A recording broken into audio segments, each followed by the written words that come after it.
Welcome to the One Family Podcast, where we encourage and equip families for the marriage and parenting journey. Each week, we will share practical insights and real-life encouragement to help you strengthen relationships, navigate challenges with confidence, and build a home environment where love and connection thrive.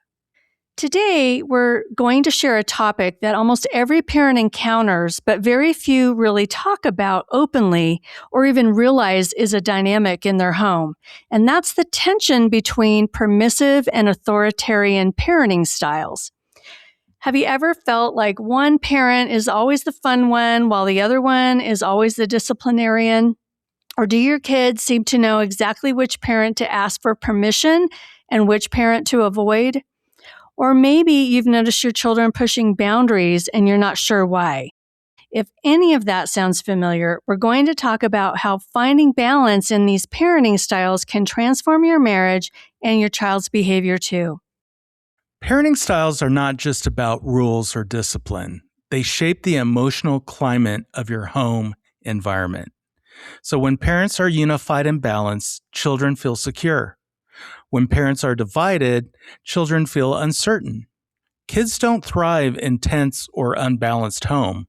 They thrive in environments where love, limits, and boundaries exist together. So let's take a couple of minutes here and talk about the two opposite parenting styles. First, the permissive parent. That was me. This mom or dad tends to be easygoing and laid back. They often don't think the child's behavior is really all that bad. In fact, they might even find it funny or cute. Permissive parents almost always say yes, and they want to keep the peace and avoid conflict. Their decisions are really about just avoiding conflict at all costs. So saying no feels harder than giving in. And what happens? Well, the rules begin to slide, and attitudes go uncorrected, and the boundaries get blurred. Often, this parent grew up in a very strict home, and they promised themselves, I will never parent like this. We see this dynamic so frequently in parents that we work with. Their desire to create a loving environment is genuine, but without clear boundaries, the children can feel insecure and unsure of what's expected. The permissiveness feels like kindness in the moment, but over time, it leaves a child feeling unanchored. So what about the authoritarian parent? Well, that was me. Authoritarian parents value structure, rules, and obedience, and they can become easily frustrated when a child's behavior doesn't align with expectations. They may overcorrect, they may punish too quickly, they may focus on what the child did wrong instead of teaching them what to do right.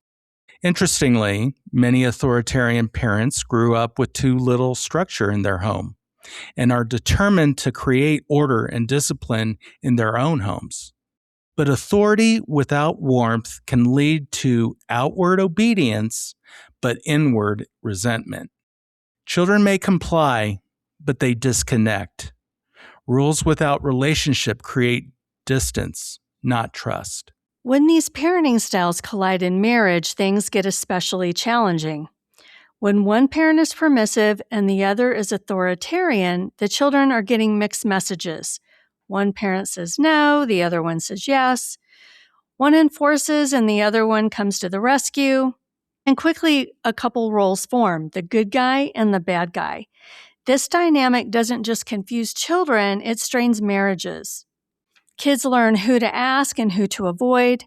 They learn how to negotiate everything. They learn how to divide and conquer.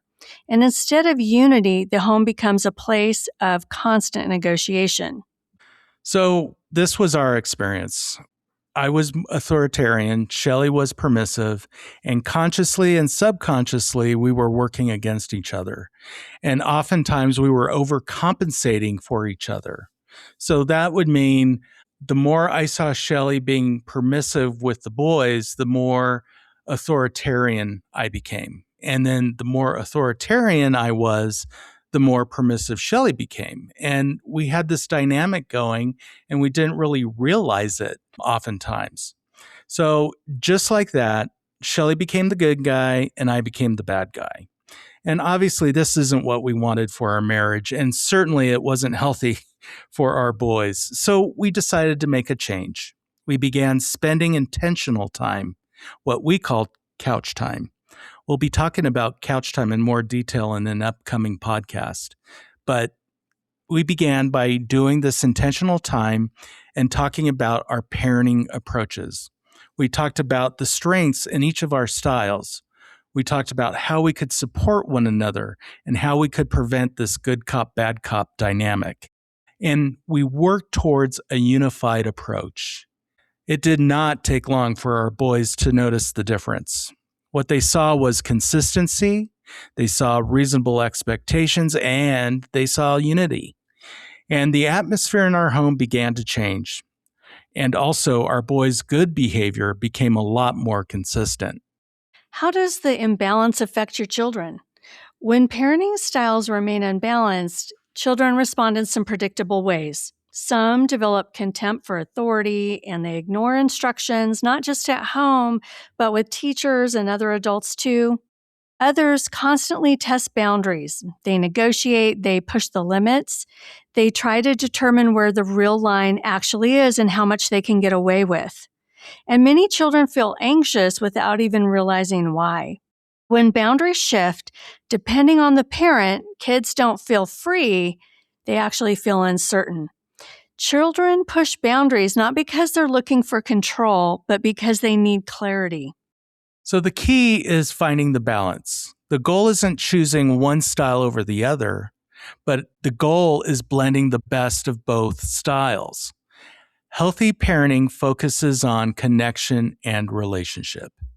It focuses on clear and consistent boundaries and reasonable consequences. It also focuses on flexibility that is guided by wisdom, and ultimately, it focuses on a unified decision-making approach. So here are a few practical steps to help you move towards this balance. First, identify your parenting style. Oftentimes, awareness is the first step towards change. Next, discuss your parenting style strengths and try and understand how these strengths can build empathy between the two of you. Third, agree on shared boundaries. Decide together what matters most and how you will respond as a team. Lastly, never undermine each other in front of your children. If you disagree, talk in private. And aim for a balanced approach, one that combines love with structure. As we talk about the blending of the best of permissive and authoritarian parenting, it's important to name the goal. The goal is authoritative parenting. Not authoritarian, not permissive, but authoritative. Authoritative parenting is the healthy balance between love and limits, between warmth and structure. It says, I care deeply about you, and I care just as deeply about who you're becoming. This style keeps the strengths of both approaches while avoiding their extremes. From the permissive side, it holds on to warmth, emotional connection, and approachability. On the authoritarian side, it keeps clear boundaries, consistency, and respect for authority. But it's removing the weaknesses. It replaces permissive inconsistency with clarity, and it replaces authoritarian harshness with guidance. So what does authoritative parenting look like?